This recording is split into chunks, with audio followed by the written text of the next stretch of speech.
If you run a company or manage a team, hiring qualified people quickly can make or break your business. Imagine a position of need going unfilled for weeks or even months because you just can't seem to find the right candidate. When it comes to hiring, Indeed is all you need. Stop struggling to get your job post seen on other job sites. Indeed sponsored jobs help you stand out and hire fast. With sponsored jobs, your post jumps to the top of the page for your relevant candidates so you can reach the people you want faster. This makes a huge difference. According to Indeed data, sponsored jobs posted directly on Indeed have 45% more applications than non-sponsored jobs. Plus, there's no monthly subscriptions, no long-term contracts. You only pay for results on your job post. Just in the last minute that I've been talking to you, 23 hires were made on Indeed, according to Indeed data worldwide. Now that is fast. There's no need to wait any longer. Speed up your hiring right now with Indeed. Listeners will get a $75 sponsored job credit to get your jobs more visibility at Indeed.com/BWN. Go to Indeed.com/BWN right now to support this podcast. Indeed.com/BWN. Terms and conditions apply.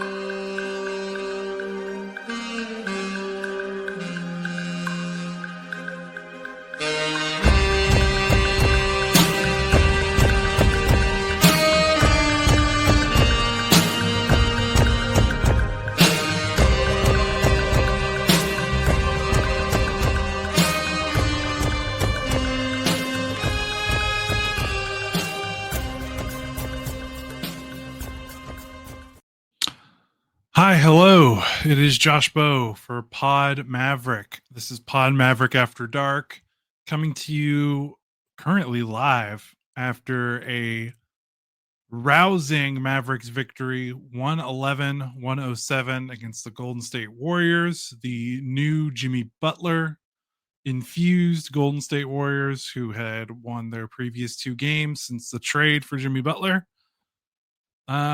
As you can tell from me starting this podcast, whether you're watching us live on YouTube or whether you're listening to the audio only feed the next morning, it will just be me again. Once again tonight, just Josh, no Kirk. As I've said before, Kirk has had a pretty rough week trying to recover from a sickness after getting into a car accident on Saturday. He's still doing good, but he still needs some more time to rest up and recover. My goal is to just get to the All-Star break without Kirk returning to Mav site work so that he can be as fully rested as possible. There's one more game before the All-Star break. There's no point. Like, I know I'm talking about this like we're players, but like I want Kirk to keep work. I mean, he still has to do his real job. So if he can just not have to do his second job for the rest of the week, let's get Kirk to the All-Star break. Let's get him as rested as possible, and then we'll come back from the All-Star break, hopefully back at full strength and ready to go. Lord knows Kirk does enough for this podcast and does enough for this site that he can take this night and another night off tomorrow. So that's the goal. It'll probably be me again solo. If you don't like me doing these solo podcasts, totally understand. I'm pretty exhausted, and I know I'm a kind of low energy guy to begin with. So doing a podcast by myself, I hope you guys aren't operating any heavy machinery when you're watching or listening. So if that's not your jam, I get it. Come back after the All-Star break. We'll be here with the show back to normal. But for now, we're going to talk about this game. I'm going to talk about this game. It was probably the most impressive win of the season, either this one or the Boston game. Pretty remarkable game, all things considered. The Mavericks played no big men. Anthony Davis, of course, is out, presumably out for almost a month with his adductor injury. Daniel Gafford sprained his ankle early in the second quarter against Sacramento Kings. He is out for at least 2 weeks. Derek Lively, of course, still out with the stress fracture in his ankle. He's not going to be back till April. PJ Washington, he's going to be out until after the All-Star break after spraining his ankle in the Rockets game as well. So the Mavericks, not only are they down 4 out of their best 5 players, in my opinion, all 4 are big men. You're missing your 2 starting centers. You're missing Anthony Davis. You're missing PJ Washington. The only big man left on the roster was two-way player Kyler Kelly, and he played 2 minutes. 2. Grand total of 2 minutes, collected 0 box score numbers. And otherwise, that was it. The Mavericks didn't play with the big man. And even then, their big men tonight were Olivier Maxence Prosper and Kessler Edwards. I mean, theoretically, those guys' best positions are probably the 3. Like, those are wings that can play up to the 4. And not only were they playing up to the 4, they were playing the 5. The Warriors aren't necessarily a big team themselves, but they do start a center in Quentin Post, and they do have Draymond Green. They do have Kevon Looney coming off the bench.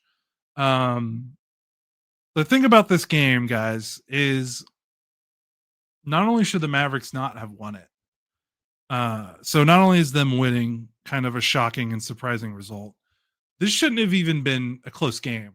The Warriors should have cakewalk, high step to the end zone this game, considering the circumstances that the Mavericks were facing. All the injuries the Mavericks have. Think about all the minutes Kyrie Irving has played in the last 2 weeks and how his production has dropped a little bit without Luka Doncic. It shouldn't have been a close game. The Warriors should have handled the Mavericks easily. If the Warriors consider themselves a legitimate playoff team. It didn't happen. I mean, if the Mavericks would have lost this game by 1 point, I still would have came onto this podcast and talking about how great the Mavericks played and how hard they played to keep this in it. And they didn't just keep it close. They won. Truly a remarkable effort. There's so much we could talk about. The last 4 minutes of this game were total cluster F. I mean, it was windshield wiper basketball. There were turnovers. There were wild games. There were wild plays. There were crazy bad ref calls. It was just a crazy up and down game. It was a fun game to watch, by the way. I mean, both of these teams were playing hard. They were both playing really fast. I actually was surprised that the Warriors wanted to play as fast as they did in this game, because I knew that the Mavericks were going to want to play fast. Look, if you're not playing any big men, you got to play fast, right? You got to play to the advantages that your roster that's the roster that's on the floor. There's no reason for them to play a slow game if you're not playing any big men. And the Warriors kind of were like, okay, we'll play fast too. And I know they do like to play fast. Like, it's not out of their wheelhouse. They can play fast, but I really thought the Warriors might try to slow this game down and grind it with their physicality and their size advantage. And they were playing right to what the Mavericks wanted to do. They were going fast too. I think that helped the Mavs, honestly, a little bit. Obviously, where we have to start is Kyrie Irving. 42 points in 40 minutes, 7 of 10 from 3, 15 of 25 from the field. Had some ridiculous clutch shot making, both in the second half, where he made 3 straight 3-pointers. I believe that was toward the middle of the third quarter. He had a huge go-ahead 3 with, I think, a minute or under a minute left to give the Mavericks a 3-point lead, which ended up being kind of like the game-winning shot for the most part. Not really. I mean, the Warriors did eventually tie it up. And then Najee Marshall made the game-winning bucket. But still, huge buckets from Kyrie. Had the game-winning charge. The Warrior, they were up. Mavericks were up 1 with about 35 seconds. How much time was left? Yeah, about 35 seconds or so left. Took a charge on Jimmy Butler that pretty much won the game. Mavericks made their free throws after that, and the Warriors never had a chance to. After Kyrie took that charge, the Warriors never had a chance to tie or take the lead after that once they got the ball. So when you consider what Kyrie was doing up until that game, to take a charge after all the minutes he's played, after all the shots he had made, I mean, that's big big time stuff. I mean, Kyrie he was 7 of 10 from 3 in this game. He made 7 3-pointers total in the previous 4 games. He entered this game shooting 28% from 3 in his 4 February games. He shoots 70% on 10 attempts in this. So he was definitely due. That was a storyline following the Luka trade, as his 3-point shooting had dropped dramatically. And it makes sense because he's not playing off the ball as much, and he's not getting those off-ball looks that Luka would get him. So I was kind of wondering, like, what's he going to do with this 3-point shot? He just stepped into him and made him tonight. And I would say of those 7, at least 5 of them, I would think, were unassisted. So it's not like he got a lot of catch and shoot opportunities tonight, and the Mavericks did something different. Kyrie had 0 assists. This was a Herculean effort from him. I mean, I really can't emphasize it enough. I mean, the Mavericks, for a lot of their minutes, were playing guys that were not a threat. I mean, Olivier Prosper and Edwards combined to score 10 points, and those guys played 24 and 33 minutes respectively. The Warriors were not guarding those dudes. So when you consider the fact that the Mavericks were at times playing 1 or 2 guys that were not being guarded, and Kyrie was still able to score 42 points. I mean, it was ridiculous. It was absolutely one of the most ridiculous performances considering the circumstances of the season. So Kyrie's been awesome. You love his leadership, and you love what he's been saying off the court. Honestly, he's saying all the right things. It's been great for Mavs fans to have something like this to latch on to. Excuse me, with how awful the fan base has been rocked since the Luka Doncic trade. I mean, you can't ask for more from Kyrie in terms of stepping up and filling that kind of leadership void, and just giving the Mavs fan base just something positive, something to look forward to. So can't say enough. The Warriors are a weird team, man. I mean, they play so many, just moving off of Kyrie, they play so many.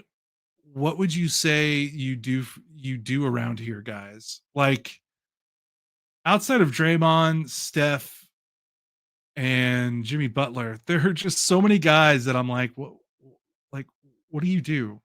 Like Moses Moody, Brandon Pajemski, Gary Payton, Kevon Looney, Buddy Hield, Quentin Post. Gary Payton ended up having a pretty good game. But they play a lot of guys that seemingly just don't do a lot and don't do a lot efficiently. A lot of those guys finish possessions too, which is very weird. Like the way I could summarize this game, at least from the Warriors side, it's the first 3 quarters. It felt like all the role players, they were given touches and prioritization of the ball to all these role players at the expense of Steph and Jimmy Butler. And then in the 4th quarter, they were like, oh yeah, we have Steph and Jimmy Butler. Let's funnel everything through them. And of course they take the lead. Curry had a great 4th quarter. Butler had a really good 4th quarter as well.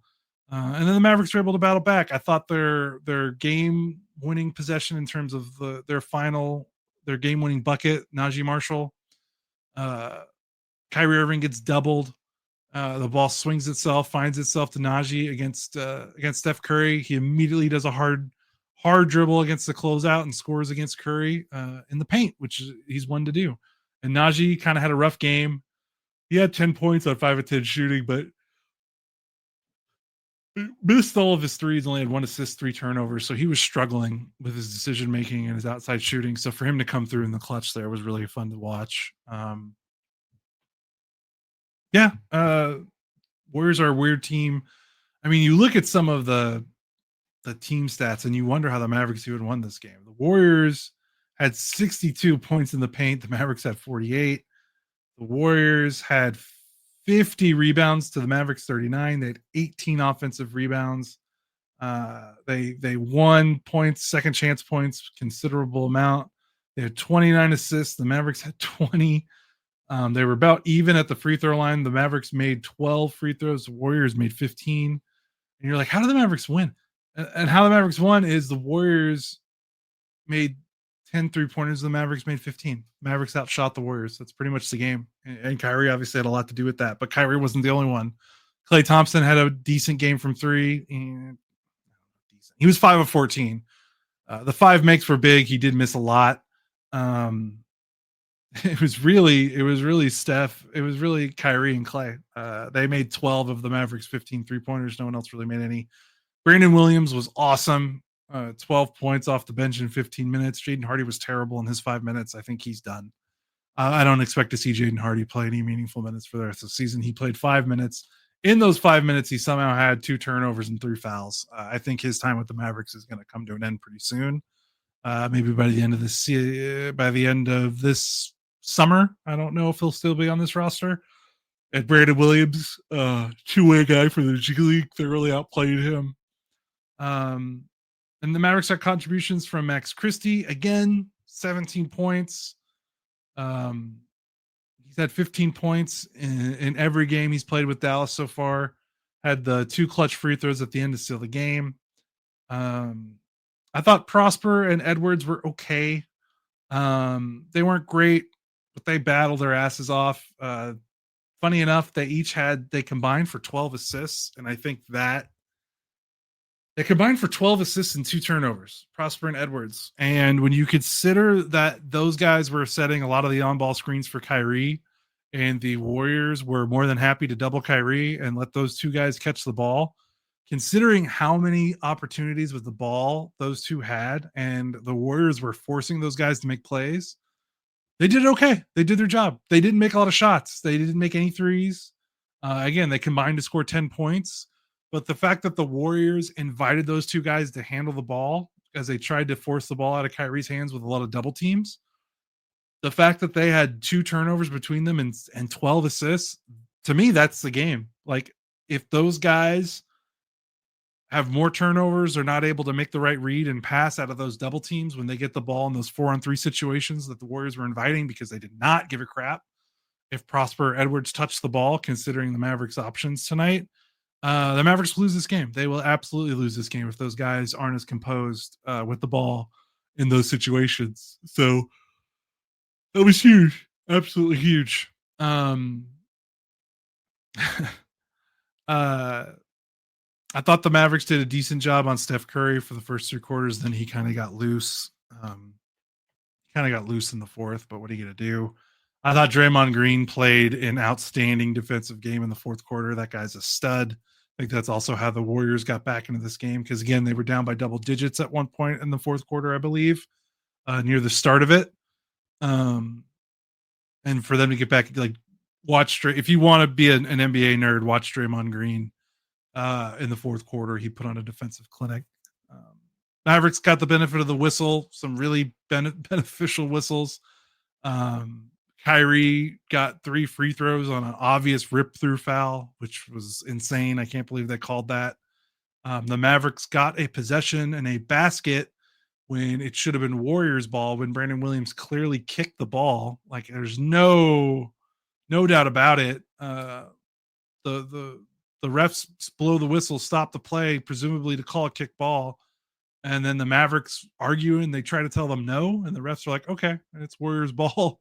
They had argued it was an inadvertent whistle, despite the fact that Brandon Williams kicked the ball. So that was pretty wild. The Mavericks have been on the sore end of some pretty controversial calls this season. Obviously, that missed goaltending in New Orleans comes to mind, but they absolutely got some retribution from the officiating tonight. I thought the very perplexing calls made that went in favor of the Mavericks for sure.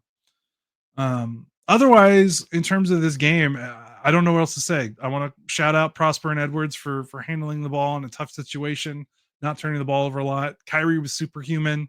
I think a big thing, before I close out my kind of thoughts about the game, is a big thing is defensively, the Mavericks were really good. The Warriors shot 42% from the floor. They shot 28.6% from 3. The Warriors scored a lot in the paint, but the Warriors missed a ton of layups because they do that. The Warriors shot I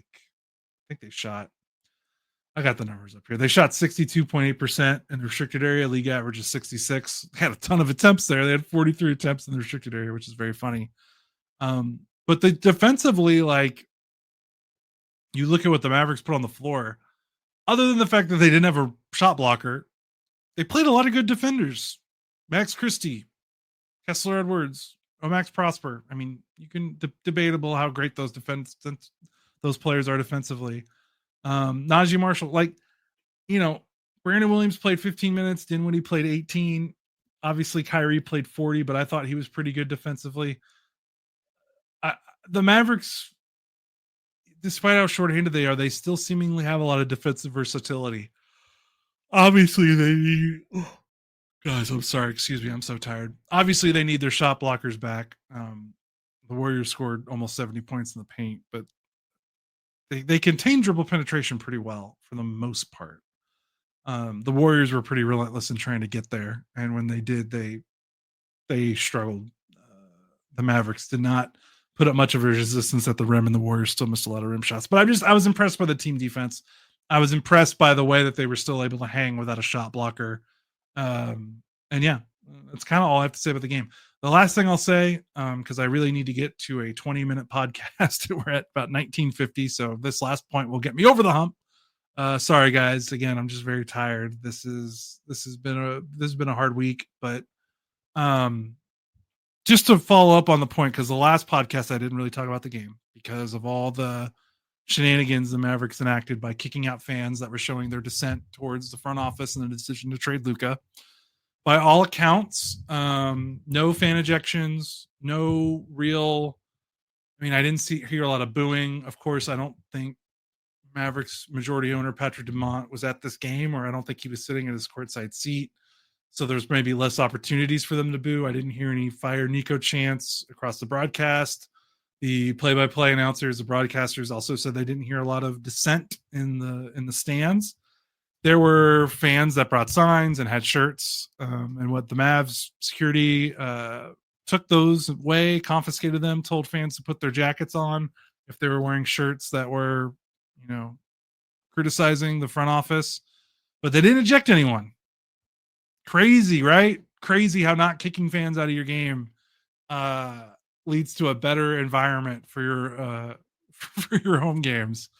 Makes a big difference, right? Crowd was cheering. No one got kicked out. I think it's still kind of weak to confiscate signs and tell fans to take off, change their shirts. And I think it's still weak to not show fans on the Jumbotron, which I think Tim Cato of DLLS said that they were once again not putting fans on the Jumbotron. Someone messaged me on Twitter and said he heard from a cameraman in the arena that they were instructed that they're not going to show a lot of fans for the next 2 weeks. Take that for what you will. That's just someone tweeting at me. But this was the point I was trying to make after the game the other day. There is going to be a portion of this fan base. We'll see how big that portion is, but there's going to be a decent amount of fans, Mavericks fans, that will never forgive the Mavericks organization for trading Luka Doncic for a variety of reasons that we don't have to get over. They're just never going to forgive the team for that. There are going to be some that do, by the way. There will be some fans that are like, this sucks, but I'm going to get over it. There are going to be some fans that'll never get over it. And the Mavericks have to make peace with the fact that there is going to be a portion of the fan base that will never get over them trading Luka. They may never win them back. Maybe they still watch, maybe they don't watch the games anymore. They don't buy merch. They don't watch on TV. They don't buy tickets. You've lost them, and there's nothing you can do, especially at this point, after what all they said and the leaks that have come out about Luka behind the scenes and what Nico and Dumont have said in their public comments. You're not getting those guys. You're not getting those fans back for the most part. So what you do is you do not double down and with antagonizing the fans, kicking them out of games, making goofy quotes in public, not being empathetic with the emotions that come with such a huge decision that alters the course of the franchise for literally decades. This is going to have an impact on the franchise. So you need to accept that. Like I said, after the Sacramento game, you just have to take it on the chin. You just have to eat it. Let the fans get it out as long as they're doing it in a respectful manner. Obviously, if fans are crossing a line and going overboard, can't have that. but you just have to let them get it out of their system. And you have to accept that they might not never forgive you or might not ever come back. But there are still going to be enough fans that will come back. The arena was relatively full. It wasn't completely empty. If I don't know if it was a sellout, but it was probably close. They were cheering because if you guys haven't noticed, for the last like 2 weeks or so, this is a pretty inspired basketball team that is absolutely busting their ass in a way that deserves your cheer and your praise. Since the Mavericks traded Luka, obviously they got their asses kicked against Cleveland when no one played, and there was still probably the shell shock of that trade. But since then, they've played 5 games. They've gone 3-2. Their 3 wins are at Boston. And by the way, they kicked Boston's ass. That was a 27-point lead in the second half. They beat Houston by 11 points in a game that they controlled pretty much wire to wire. And now they beat Golden State, another playoff team. And the only losses are a 2-point loss at Philadelphia when Joel Embiid and Tyrese Maxey both played, and then an 1-point overtime loss to a Kings team that is still in playoff position. This is not a team that has given up. This is not a team that looks like it's going to give up or lay down and not rise to the moment. This is a team that deserves your praise. This is a team that deserves your attention. This is a team that is still competitive. This is a team that, when healthy, can still do some things. And when you don't antagonize the fan base and when you just let them be fans in a respectable manner, they are going to cheer for this team because they're going to realize what they're seeing on the floor deserves praise, deserves cheers, deserves adulation.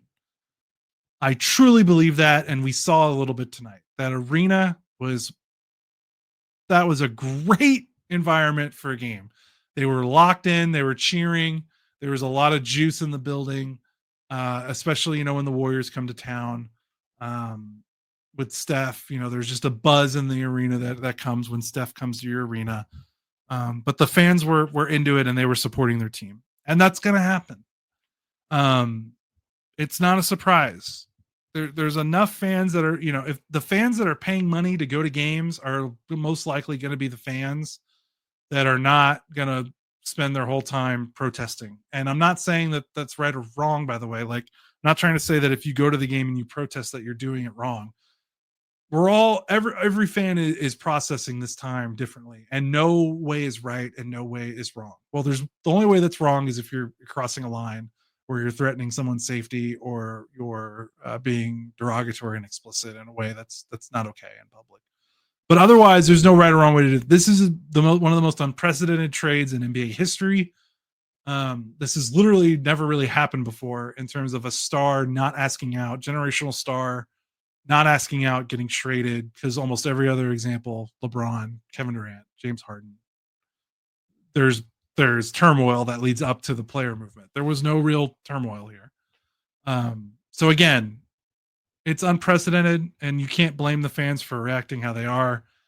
And I think what tonight proved is that if the Mavericks can just keep their heads down a little bit, they don't have to stick their head in the sand and ignore everything that's coming at them. But if they just let the fans be fans and let the team do the talking for the organization, that's the best way I can put it. Let the team do the talking for them. Let the team and the players do the ones that convince the fans to come back.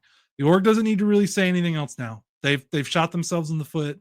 There's no coming back from the comments they made, from Dumont's dumbass comments comparing, the work ethic of stars compared to maybe Luka in a shot, like saying Shaq has, like, I don't think they need to open their mouths anymore. But like, I heard some people say, well, what do they need to do? I don't think there's anything they can do other than they just need to shut up and let the fans get their emotions out in a respectable manner and let the team do the talking for them, because the team is busting their ass and the team will win these fans back over if the fans still have that capacity. You're not going to win back. You're not going to win over everyone. Again, by making this trade, there's a section of fans you have just lost forever and they're not coming back. But there will be fans that will want to come back. I guarantee you there are fans who want to come back because there were, 17, 18,000 of them in the arena cheering for the team, because this is a good team to cheer for. It's a scrappy team. They don't give up. As someone that is a been a Jason Kidd skeptic for most of his tenure here, or at least since before he was hired. That's for sure. It's pretty obvious he's got this team to buy in. They have not quit on the coach. They have not quit on this season. This is a fun team to root for. It's a shame the circumstances led to this. Like, fans shouldn't have to be rooting for like a scrappy team because, you know, like Luka should be back on the court right now playing for them. But that's the hand that these players have been dealt. They didn't trade Luka. They're responding in a way that is totally admirable and deserves your respect and deserves your attention. Now, if you don't want to give me your attention, that's within your right. Not going to try to convince you otherwise. Again, don't blame any fans for just washing their hands of the org and walking away and being like, that's enough. I've had enough. But for the fans that haven't had enough, there's something here to cheer for. And as long as the Mavericks can just stay out of the way, just stay out of the way. That's all they have to do. Like, just go into timeout mode for a little bit. Just go away and let the players do the talking for you. So that's my take on all this. And I think, you know, one more game they play tomorrow. Don't know how, you know, second night of a back-to-back playing against Bam Adebayo with no centers. We'll see how that goes. If they lose that game, I think that's more than understandable. So I'm going to wrap it up. We've got post-game content on the site. Like I said at the top of the show, we are going to get Kirk through the All-Star break. I'm planning on recording another solo podcast tomorrow. Knowing Kirk, he will try his best to want to record, but I really think it would be in best interest to just let him rest through the All-Star break. And then we'll be back at it. So I'll talk to you guys tomorrow night after they play the Miami Heat, and then it's All-Star break. We all need a break right now. That's for damn sure. So for Pod Maverick After Dark, this is Josh Bowe signing off. Check out MavsMoneyball.com for all our post-game content and all the great content that's been popping up there since the Luka trade, as we have all the reactions to it. Mavericks, again, beat the Warriors 111-107, despite not playing a center for the whole damn game. An impressive win. Talk to you guys later. Be safe.